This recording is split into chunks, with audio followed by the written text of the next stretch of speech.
CIET NCERT द्वारा प्रस्तुत है कक्षा 6 की हिंदी की पाठ्य पुस्तक बाल राम कथा। 12 पाठों की इस पुस्तक का अब प्रस्तुत है तीसरा पाठ, 2 वरदान। पृष्ठ 14। राजा दशरथ के मन में अब एक ही इच्छा बची थी, राम का राज्याभिषेक, उन्हें युवराज का पद देना।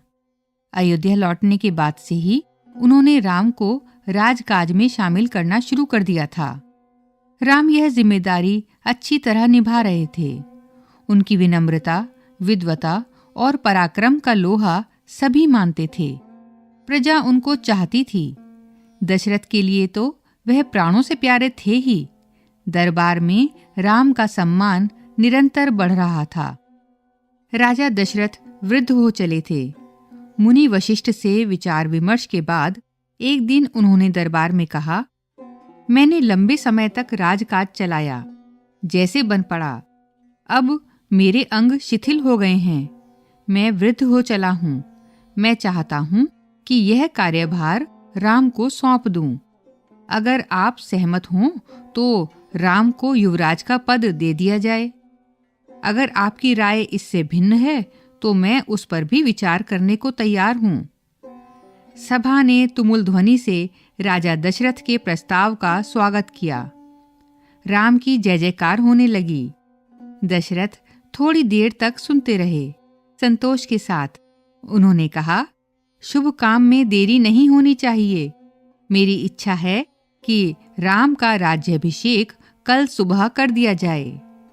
यह समाचार पलक झपकते पूरे नगर में फैल गया। हर जगह बस यही चर्चा थी। राज्याभिषेक की तैयारियां शुरू हो गईं। भरत और शत्रुघ्न उस समय अयोध्या में नहीं थे। वह अपने नाना केकई राज के यहाँ गए हुए थे। भरत जब भी अयोध्या लौटने की बात करते, नाना उन्हें रोक लेते। भरत को अयोध्या की घटनाओं की सूचना नहीं थी। उन्हें अपने पिता के निर्णय के संबंध में पता नहीं था। यह जानकारी भी नहीं थी कि अगले दिन राम का राज्याभिषेक होने वाला है। केकई से एक दिन में भरत और शत्रुघ्न का आना संभव नहीं था। पृष्ठ 15। राजा दशरथ ने इस संबंध में राम से चर्चा की। कहा कि भरत यहाँ नहीं है, पर मैं चाहता हूँ कि राज्याभिषेक का कार्यक्रम ना रोका जाए। उन्होंने राम से कहा, जनता ने तुम्हें अपना राजा चुना है। तुम राजधर्म का पालन करना। कुल की मर्यादा की रक्षा अब तुम्हारे हाथ में है। राज्याभिषेक की तैयारियां रानी कैकई की दासी ने भी देखीं। मंथरा ने। शुरू में उसे इस चहल पहल का कारण समझ में नहीं आया। उसने इसे कोई अन्य अनुष्ठान समझा। इतनी रौनक, इतनी सजावट, ऐसा कुछ उसने अन्य अनुष्ठानों में नहीं देखा था। उसे अचंभा हुआ। फिर उसने रानी कौशल्या की दासी से पूछा। उसे तब पता चला कि कल राम का राज्याभिषेक होने वाला है। यह उत्सव उसी के लिए है। मंथरा जल भुन गई। राम का राज्याभिषेक उसे षड्यंत्र लगा, कैकई के विरुद्ध। वह कैकई की दासी थी बचपन से। कैकई का हित उसके लिए सर्वोपरि था। मंथरा उसे अपना हित मानती थी। वह कैकई की मुंह लगी थी। रानी कैकई भी उसे बहुत मानती थी। क्रोध से आग बबूला मंथरा रनिवास की ओर भागी, सीधे कैकई के कक्ष में। वह हाँफ रही थी। क्रोध से चेहरा लाल था। भागने के कारण सांस उखड़ रही थी। उसने रानी कैकई को सोते हुए देखा। किसी तरह स्वयं को संभालते हुए मंथरा ने कहा, अरे मूर्ख रानी, उठ, तेरे ऊपर भयानक विपदा आने वाली है। यह समय सोने का नहीं है। होश में आओ। विपत्ति का पहाड़ टूटे इससे पहले जाग जाओ। रानी कैकई नींद में चौंक कर उठी। उन्हें मंथरा की बात समझ में नहीं आई। बात क्या है? तुम इतनी घबराई हुई क्यों हो? सब कुशल तो है? उन्होंने पूछा, कैसा कुशल, कैसा मंगल? सब अमंगल होने वाला है। तुम्हारे सुखों का अंत। महाराज दशरथ ने कल राम का राज्याभिषेक करने का निर्णय लिया है। अब राम युवराज होंगे। यह तो बहुत शुभ समाचार है। कैकई ने प्रसन्नता से अपने गले का हार उतारकर मंथरा को दे दिया। मैं बहुत प्रसन्न हूँ। राम युवराज के पद के लिए हर तरह से योग्य हैं। रानी, तुम्हारी बुद्धि फिर गई है, मति मारी गई है। सवाल राम की योग्यता का नहीं है, राजा दशरथ के षड्यंत्र का है, तुम्हारे अधिकार छीनने का है। मंथरा ने हार दूर फेंकते हुए कहा, यह षड्यंत्र नहीं तो और क्या है? कल सुबह राज्याभिषेक है। भरत को जानबूझकर ननिहाल भेज दिया, समारोह के लिए बुलाया तक नहीं। पृष्ठ 16। कैकई का स्वर उग्र हो गया। उन्होंने मंथरा को डांटते हुए कहा, राम के प्रति मेरा अगाध स्नेह है। वह मुझे मां के समान मानते हैं। तुझे इसमें षड्यंत्र दिखाई देता है? इसमें षड्यंत्र नहीं है। राम के बाद भरत ही राजा बनेंगे। राज सर्वदा ज्येष्ठ पुत्र को ही मिलता है। मंथरा पर इस फटकार का कोई प्रभाव नहीं हुआ। उसके लिए यह दशरथ का षड्यंत्र था। वह रानी कैकई के पलंग पर बैठ गई, उनके बहुत निकट। कैकई के चेहरे की ओर देखते हुए उसने कहा, तुम बहुत भोली हो, नादान हो। तुम्हें आसन्न संकट नहीं दिखता। दुख की जगह प्रसन्नता होती है।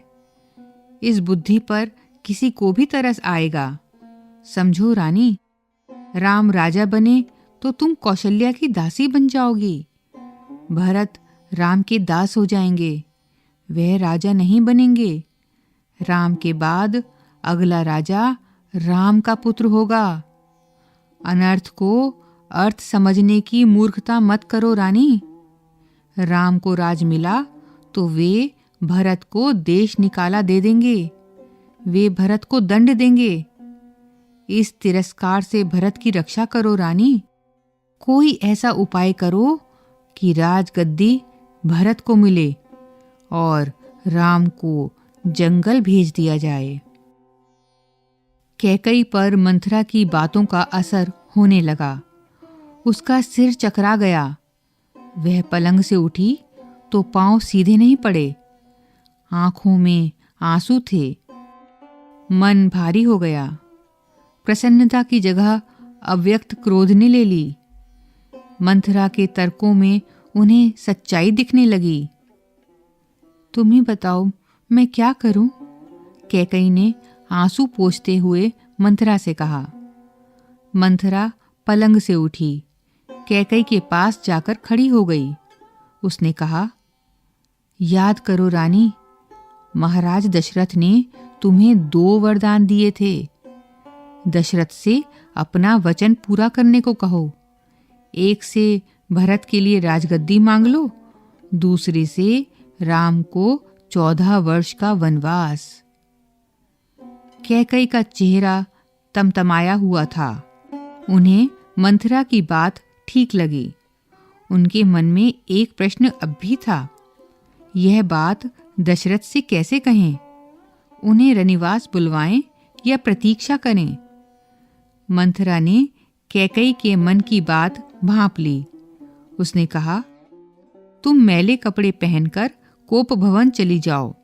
महाराज दशरथ आए तो उनकी ओर मत देखो, बात मत करो। तुम उनकी प्रिय रानी हो, तुम्हारा दुख देख नहीं पाएंगे। बस उसी समय तुम उन्हें पिछली बात याद दिलाना। दोनों वचन मांग लेना। पृष्ठ 17। मैं ऐसा ही करूंगी। महाराज का षड्यंत्र सफल नहीं होने दूंगी। मंथरा का लक्ष्य पूरा हो गया था। चलते चलते उसने रानी कैकई से कहा, राम के लिए 14 वर्ष से कम वनवास मत मांगना। भरत इतने समय में राजकाज संभाल लेंगे। जब तक राम लौटेंगे लोग उन्हें भूल चुके होंगे। अब जल्दी करो रानी, समय बहुत कम है। रानी कैकई कोप भवन चली गई, मंथरा रनिवास से निकल गई। दिन भर की गहमा गहमी के बाद महाराज दशरथ को रानियों की याद आई। तुरंत रनिवास की ओर चल पड़े, उन्हें शुभ समाचार देने। सबसे पहले वह कैकई के कक्ष की ओर मुड़े। कैकई वहां नहीं थी। प्रतिहारी से पूछा, पता चला कि वे कोप भवन में हैं। दशरथ को चिंता हुई, कैकई कोप भवन में? परंतु क्यों? क्या इसलिए कि उन्हें अब तक सूचना नहीं मिली? मैं उन्हें अवश्य मना लूंगा, दशरथ ने सोचा। दशरथ कोप भवन का दृश्य देखकर हैरान हो गए। उन्हें कुछ समझ में नहीं आया। कैकई जमीन पर लेटी हुई थीं, बाल बिखरे हुए, गहने कक्ष में बिखरे हुए, कपड़े मैले। तुम्हें क्या दुख है? क्या हुआ है तुम्हें? मुझे बताओ। अस्वस्थ हो? राजवैद्य को बुलाऊं? दशरथ ने कई सवाल पूछे, कोई उत्तर नहीं मिला। कैकई रोती रही। तुम मेरी सबसे प्रिय रानी हो, तुम्हें प्रसन्न देखना चाहता हूं। तुम्हारी खुशी के लिए मैं कुछ भी कर सकता हूं, कुछ भी। धरती आसमान एक कर सकता हूं। दशरथ ने कैकई को मनाने का बहुत प्रयास किया, उत्तर उन्हें फिर भी नहीं मिला। दशरथ भी भूमि पर बैठ गए, विनती करते रहे। हाँ, मैं बीमार हूं, कैकई ने कहा।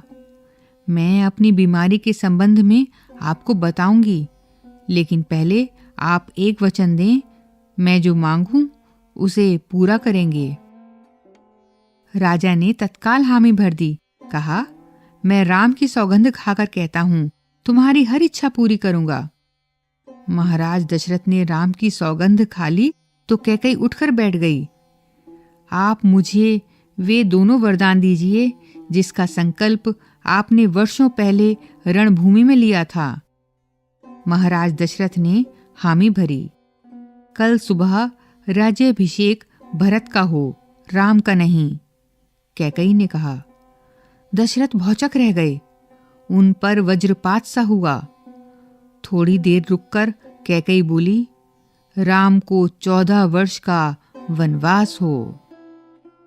पृष्ठ 18। इस पृष्ठ पर एक चित्र दिया गया है जिसमें कैकई को दशरथ से बात करते हुए दिखाया गया है। पृष्ठ 19। दशरथ का चेहरा सफेद पड़ गया, अवाक रह गए, सिर चकराने लगा। वे मूर्छित होकर गिर पड़े।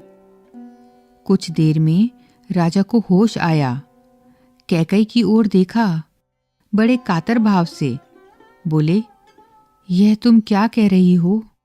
मुझे विश्वास नहीं होता कि मैंने सही सुना है। कैकई अड़ी रही। दशरथ कैकई की मांग को अस्वीकार करते रहे, अनर्थ बताते रहे। तब कैकई ने अंतिम हथियार चलाया। अपने वचन से पीछे हटना रघुकुल का अनादर है। आप चाहें तो ऐसा कर सकते हैं, पर तब आप दुनिया को मुंह दिखाने योग्य नहीं रहेंगे। रही मेरी बात, आप वरदान नहीं देंगे तो मैं विष पीकर आत्महत्या कर लूंगी। यह कलंक आपके माथे पर होगा। राजा दशरथ यह सुन नहीं सके, दोबारा बेहोश हो गए।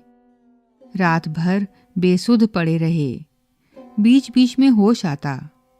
वह कैकई को समझाते, गिड़गिड़ाते, धमकाते, डराते, पर कैकई टस से मस नहीं हुई।